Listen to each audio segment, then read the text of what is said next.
En l'an 316, c'est surtout dans les villes qu'on trouve des groupes de chrétiens. Les campagnes sont restées païennes.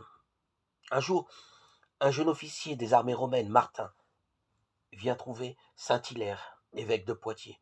À l'âge de 10 ans, il a découvert Jésus. Plus tard dans l'armée, il a essayé de vivre en chrétien, en se mettant au service de ses soldats. On raconte qu'un jour il a rencontré un pauvre nu et lui a donné la moitié de son manteau, et que le lendemain, dans sa prière, il a reconnu Jésus sous les traits de ce pauvre. 4 ans après, il reçoit le baptême. Maintenant, il vient de quitter son métier de soldat et veut combattre pour Dieu seul. Pour Martin, une grande aventure commence. L'évangélisation des campagnes. Avec Hilaire, il fonde le premier monastère d'Occident, à Ligugé, près de Poitiers.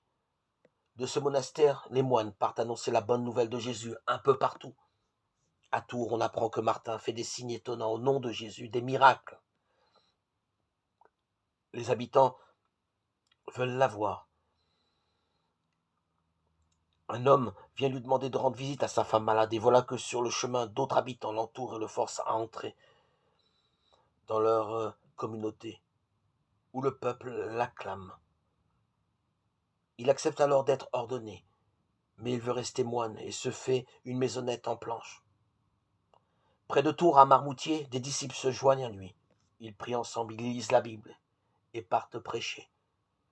Martin va à Paris, jusqu'en Flandre, à Autun, et jusqu'en Suisse, à Poitiers, et jusqu'à Bordeaux, et même jusqu'à Trèves, où réside l'empereur. Partout, il parle de l'Évangile et montre une bonté très particulière pour les pauvres. Après sa mort, on vient de toute la Gaule, à Tours, visiter son tombeau en pèlerinage. En France, beaucoup de villages portent son nom, ainsi que des églises.